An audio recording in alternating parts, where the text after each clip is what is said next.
வணக்கம். தமிழ் ஆஸ்ட்ரோலைஃப் சேனல் பார்வையாளர்களுக்கு என்னுடைய மனமார்ந்த நன்றி. சனி வக்கர நிவர்த்தி கடந்த ஜூலை மாதத்திலிருந்து மீனராசியில் 138 நாட்களாக வக்கர கதியில் இருந்த சனி பகவான் இப்போ வக்கர நிவர்த்தியாகி நவம்பர் 28, 2025 முதல் நேர்கதியில் பயணம் செய்ய போகிறார். உங்களுக்கு நடக்கக்கூடிய தசா புத்தி அடிப்படையில் 12 ராசிகள் இருக்கக்கூடிய 27 நட்சத்திரங்களுக்கும் உடைவட்ட நட்சத்திரங்களோடு சேர்த்து 36 நட்சத்திரங்களுக்கும் தசாபுத்தி பலன்களாக கணித்திருக்கிறேன். குறிப்பாக உங்களுக்கு என்ன தசை நடக்குது அப்படிங்கிறத கமெண்ட் செக்ஷனில் எனக்கு பதிவு பண்ணுங்கள்.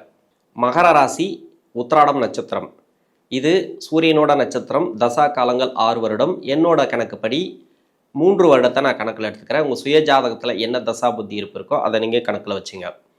3 வயசு வரைக்கும் சூரிய தசை நடப்பில் வந்தால் பிறகு 10 வருடங்கள் சந்திர தசை, 3 + 10 13. 13 வயசுக்கு பிறகு 7 வருடங்கள் செவ்வாதசை, 13 + 7 20. 20 வயசு வரைக்கும் செவ்வாதசை நடப்பில் வரும். இந்த உத்திராட நட்சத்திரக்காரர்களுக்கு சனி வக்கர நிவர்த்தி ஆகிறார் 3ஆம் இடத்துல, முயற்சி ஸ்தானத்தில், குருடைய வீட்டில். 7.5 சனி விடுதலையான பிறகுல இருந்து இப்போது உடனே வக்கரம் ஆயிட்டார் சனி பகவான். வக்கரமானா ஒரு சில வேலைகள் உங்களுக்கு தோய்வுகளை கொடுத்துருக்கும், உடனே ஒரு தடங்களை கொடுத்துருக்கும். என்னடா 7.5 சனி விடுதலையாச்சுன்னு பார்த்தா உடனே வக்கரமாயிட்டாரு. வக்கரமாயிட்டாருனாக்கா கொஞ்சம் ஸ்லோவாக இருக்கும் எல்லாமே. நீங்கள் எடுக்கக்கூடிய வேலை, எடுக்கக்கூடிய முயற்சிகள். ஏன்னா 7.5 சனி முடிவுக்கு வந்த பிறகு நீங்கள் ஒரு தொழில், வேலை வாய்ப்பு எல்லாம் தொடங்கணும்னு நினச்சிருப்பீங்க. எல்லாமே கொஞ்சம் தடங்களை கொடுத்துருக்கலாம். ஒரு சில பேருக்கு மன அழுத்தத்தை கொடுத்துருக்கலாம். இது பொதுவாக எல்லா தசைகளுக்கும் இருந்திருக்கும். இப்போ செவ்வாய் தசையில் படிக்கக்கூடிய காலத்தில் இப்போ 16 வயசுலேருந்து 20 வயசு வரைக்கும், 15 வயசுலேருந்து 20, 21 வயசு வரைக்கும் ஒரு சில பேருக்கு செவ்வாய் தசைங்கிறது வரும். இந்த செவ்வாய் தசை ராசிக்கு 4ஆம் அதிபதினு சொல்லக்கூடியவர், 11ஆம் அதிபதினு சொல்லக்கூடியவர். இது படிக்கிற காலகட்டத்தில் பெருசாக உங்களுக்கு டிஸ்டர்ப் கொடுக்காது. ஏன்னா இந்த வயசில் அவயோக தசைகள் போயிடுறது நல்லது. சின்ன வயசில் இது என்னன்னாக்கா இந்த தசை சனிக்கு ஆகாத தசை. 7.5 சனியில் கொஞ்சம் கஷ்டத்தை கொடுத்துருக்கலாம். நிறைய பேருக்கு படிப்பெல்லாம் தடையை கொடுத்துருக்கலாம். இந்த தடைகள்லாம் இப்போ பரவாயில்ல, ஓரளவுக்கு கிளியர் ஆகும். படிப்பு ரீதியாக எடுக்கக்கூடிய முயற்சிகள் உங்களுக்கு நல்லாயிருக்கும். 20 வயசுக்கு மேலே 38 வயசு வரைக்கும் ராகு தசை. இந்த மகர ராசிக்கு ராகு தசை எப்படி இருக்கும், இந்த சனி வக்கர நிவர்த்திக்கு பிறகு எப்படி இருக்கும்? வேலையில் இருக்கக்கூடிய நெருக்கடிகள் மாறும். வேலை தேடினீங்கனாக்கா புதுசாக இப்போ தேடக்கூடிய நபர்கள் படிப்பெல்லாம் முடிச்சுட்டு அவங்களுக்கு வேலை வாய்ப்புகள் உண்டு. வேலை ரீதியாக நல்ல ஒரு மாற்றங்கள் உண்டு.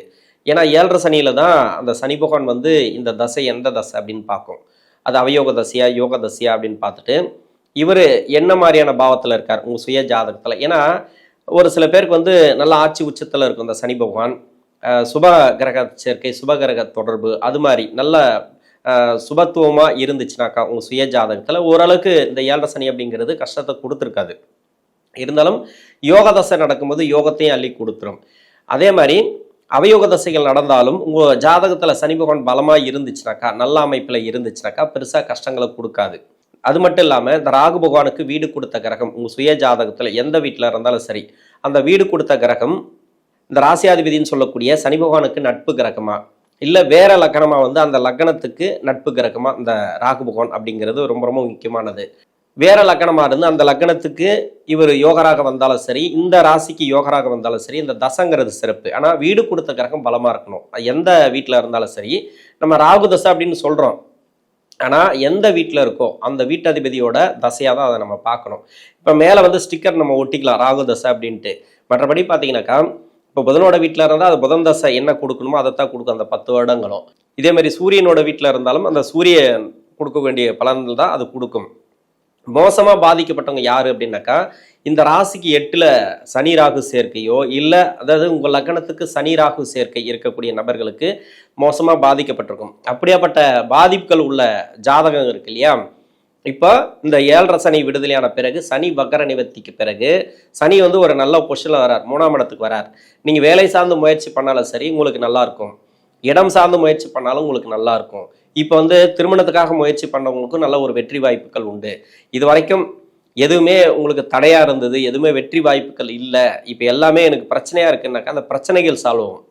அது திருமண வாழ்க்கையில் இருக்கக்கூடிய பிரச்சனைகளாக இருந்தாலும் சரி, திருமணம் சார்ந்து நீங்கள் முயற்சி பண்ணக்கூடிய நபர்களாக இருந்தாலும் சரி, இல்லை வேலை வாய்ப்பு, இல்லை வெளிநாடு வேலை வாய்ப்பு, இது எல்லாத்துக்குமே ஒரு தடைக்கெல்லாம் இருந்துச்சு இல்லையா, அந்த தடையெல்லாம் இப்போ இருக்காது. நல்ல ஒரு முன்னேற்றம் அப்படின்னு சொல்லலாம். அந்த சனியோட வக்கர நிவர்த்திக்கு பிறகு நல்ல நிலைமைக்கு வருவீங்க, நினச்சது சாதிக்கக்கூடிய டைம் அப்படின்னு சொல்லலாம்.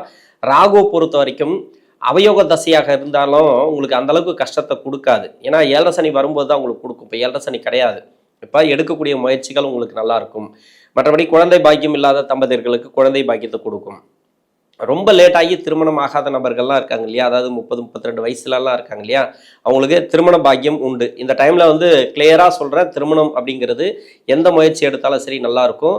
கணவன் மனைவி பிரிஞ்சு இருக்கிறது இது வந்து சேரக்கூடிய வாய்ப்பு இருக்குது அதிகமாக. டைவர்ஸ்க்காக வெயிட் பண்ணுறாங்களே அவங்களாம் வந்து இப்போ மறு வாழ்க்கைக்காக ஒரு நல்ல ஒரு முன்னேற்றங்கள் இந்த காலகட்டங்களில்.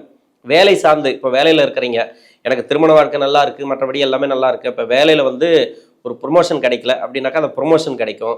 தனியார் துறையில் இப்போ புதுசாக வேலை தேடக்கூடிய நபர்கள், இப்போ வயசு ஒரு 30-32 வயசுக்கு மேலே கூட வேலை தேடிட்டு இருப்பீங்க, அது வேறு வேலை எதனா பார்க்கணும், இது வரைக்கும் சரியில்லை, நிறைய ஏன்னா நெருக்கடிகள் ஒரு 7.5 வருஷமாக 2018 பிறகு நிறைய கஷ்டப்பட்டிருப்பீங்க. அந்த கஷ்டத்துலேருந்து வேற ஒரு இடம் பார்க்கணும், வேற ஒரு இடம் அதாவது வேலை பார்க்கணும், இல்லை வெளிநாடு சம்மந்தப்பட்ட வேலை பார்க்கணும், வேலை மாற்றத்தை எதிர்பார்க்குறவங்களுக்கு இப்போ அந்த வேலை மாற்றத்தெல்லாம் கொடுக்கும், திடீர் முன்னேற்றங்களை கொடுக்கும், திடீர் அதிர்ஷ்ட வாய்ப்புகள் கொடுக்கும். இன்னொன்று தொழில் ரீதியாக இப்போ தொழில் செய்யக்கூடிய நபர்கள்லாம் பார்த்தீங்கன்னாக்கா நிறைய கடன் பிரச்சனை இருப்பீங்க, அந்த கடன் பிரச்சனை தீரும்.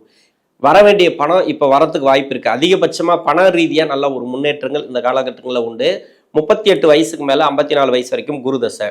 குரு ராசிக்கு விரையாதிபதினு சொல்லக்கூடியவர், ராசிக்கு 3ஆம் அதிபதினு சொல்லக்கூடியவர். இந்த ராசிக்கும் இந்த லக்னத்துக்கும் குரு அப்படிங்கிறது நன்மை செய்யாத கிரகம். இருந்தாலும் ஒரு சில பேருக்கு இப்போ வந்து 6ஆம் இடத்துல குரு இருக்கிறார், அவயோக கிரகம் 6ஆம் இடத்துல இருக்கிறது சிறப்பு. ராசிக்கு 6ல் குரு இருக்கிறார். இது நல்ல ஒரு ஏற்றம் தரக்கூடிய காலம், பண வரவை கொடுக்கும், வேலை ரீதியாக நல்ல ஒரு முன்னேற்றம், ப்ரொமோஷன் இல்லை எதிர்பார்த்தீங்கன்னா அந்த ப்ரொமோஷன்லாம் கிடைக்கும். உடல்நிலை ரீதியாக இருக்கக்கூடிய தொந்தரவுகள், இது வரைக்கும் உடல்நிலையில் தொந்தரவுகள் இருக்குது, மருத்துவ செலவுகள் கொடுத்துச்சு, வீட்டில் வந்து நிறைய நெருக்கடிகள், பணப்பற்றாக்குறை, அப்படி இல்லை தொழில் சரியில்லை, இது எல்லாமே உங்களுக்கு நல்லா கிளியர் ஆகும். இப்போ வந்து இடம் சார்ந்து இப்போ வீடு கட்டணும்னு நினச்சிருப்பீங்க, அதுக்காக முயற்சி எடுத்தீங்கக்கா அந்த முயற்சிகள் இப்போ வெற்றி வாய்ப்பு கொடுக்கும். வேலை மாற்றணும்னு நினச்சிருந்தாலும் சரி இப்போ வேலையை நீங்கள் மாற்றலாம். பண வரவை கொடுக்கக்கூடிய காலம்னு சொல்லலாம். டோட்டலாகவே பார்த்தீங்கன்னாக்கா உங்களுக்கு வருமானத்தை கொடுக்கும், நல்ல ஒரு மன அழுத்தத்துலேருந்து வெளியே வருவீங்க. ரொம்ப நாளாக அந்த குலதெய்வ பூஜை அனுசரிக்காதவங்க இதெல்லாம் அனுசரிக்கலாம். ஏன்னா 7.5 சனி விடுதலையான பிறகு தான் அந்த குலதெய்வம் சார்ந்து இப்போ நிறைய முன்னேற்றங்கள் கொடுக்கும். நிறைய வந்து கோயில் குளம் போயிட்டு வர்றதெல்லாம் இப்போ, இதுக்கு முன்னாடி குலதெய்வத்துக்கு போயிருப்பீங்க, இல்லைனாக்கா கோயில் குளம்லாம் போயிருப்பீங்க, அந்த அனுகிரகம் இப்போ கிடைக்காது, ஆனால் இப்போ கிடைக்கும்.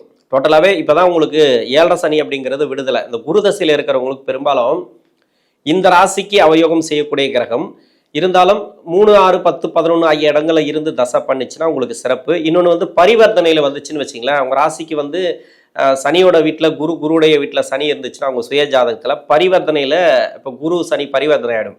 அது மாதிரி இருக்கக்கூடிய நபர்களுக்கு இப்போ குரு தசையில் இருக்கிறவங்களுக்கு நல்லாயிருக்கும்.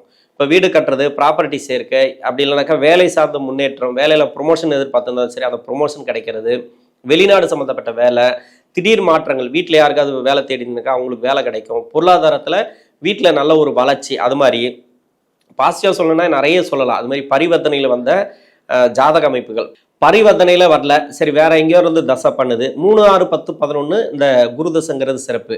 வேற எங்க இருந்தாலும் சரி சுபத்துவமா இருந்தால் சிறப்பு. அதாவது சுபகிரக நட்சத்திரம் இல்லைன்னா சுபகிரக பார்வை, சுபகிரக சேர்க்கை, அதாவது இந்த ராசிக்கு யோகம் செய்யக்கூடிய கிரகத்தோட இந்த குரு இருந்துச்சுன்னா உங்களுக்கு அந்த குரு தசைங்கிறது சிறப்பாக இருக்கும். 54 வயசுக்கு மேலே 73 வயசு வரைக்கும் சனி தசை. சனி தசையில் இருக்கிறவங்க மட்டும் கொஞ்சம் கவனமாக இருக்கணும். ஏன்னா குரு தசையில் அவயோக தசையாக இருந்தால் கூட அதுக்கு வந்து ஓரளவுக்கு பாசிட்டிவாக எடுத்துக்கலாம், தாராளமாக உங்களுக்கு நல்லது நடக்கும் குரு தசையில். ஆனால் சனி தசையை பொறுத்த வரைக்கும் என்னன்னாக்கா 7.5 சனி வந்து சனி தசையில் நன்மை செய்யாது. இப்போ 7.5 சனி விடுதலையான பிறகு நன்மை செய்யுமான்னா அதுவும் கம்மி தான். நெகட்டிவாக சொல்கிறேன்னு தயவு செஞ்சு தப்பாக எடுத்துக்கொள்ள வேண்டாம். ஏன்னா இந்த சனி தசையில் வந்து நீங்கள் முயற்சி பண்ணுங்கள், பெருசாக நீங்கள் தான் எல்லாத்தையும் இறங்கி வேலை செய்யணும். இப்போ தொழிலாளியாக இருந்தாலும் சரி, முதலாளியாக இருந்தாலும் சரி, உங்களுடைய உழைப்பு தேவை, எல்லாத்துலேயும் நேரடியான பார்வையில் இருக்கணும். அதாவது எந்த ஒரு வேலையாக இருந்தாலும் சரி நீங்கள் கண்ட்ரோல் பண்ணி வேலை பாருங்கள், எதுவாக இருந்தாலும் தொழில், வேலை வாய்ப்பு எதுவாக இருந்தாலும் சரி.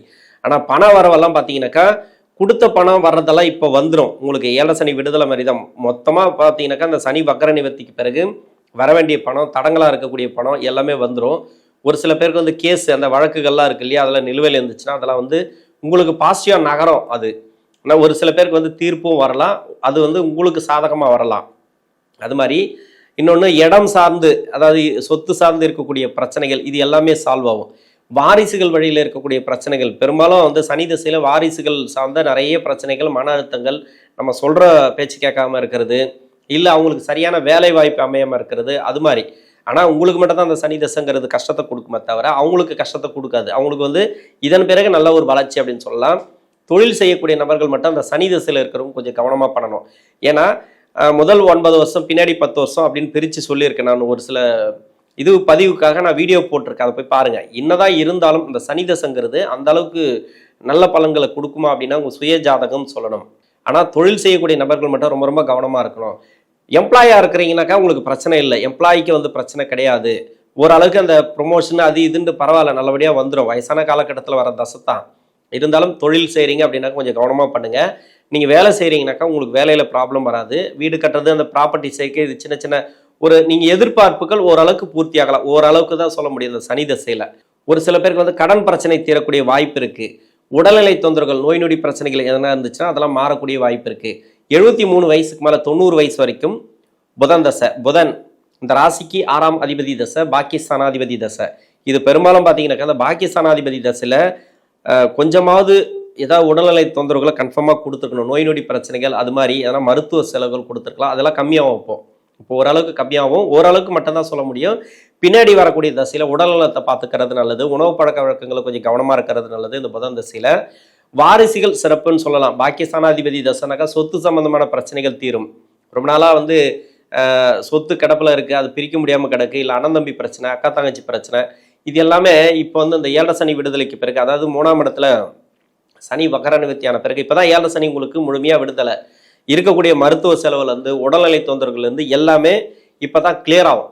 டோட்டலாக இந்த மகர ராசியில் இருக்கக்கூடிய உத்திராட நட்சத்திரக்காரர்களுக்கு தசாபுதி ரீதியாக அந்த கடைசியில் புதன் தசை கூட உங்களுக்கு நல்ல ஒரு மாற்றங்களை கன்ஃபார்மாக கொடுக்கும் இந்த சனி வக்கர நிவர்த்திக்கு பிறகு. நன்றி.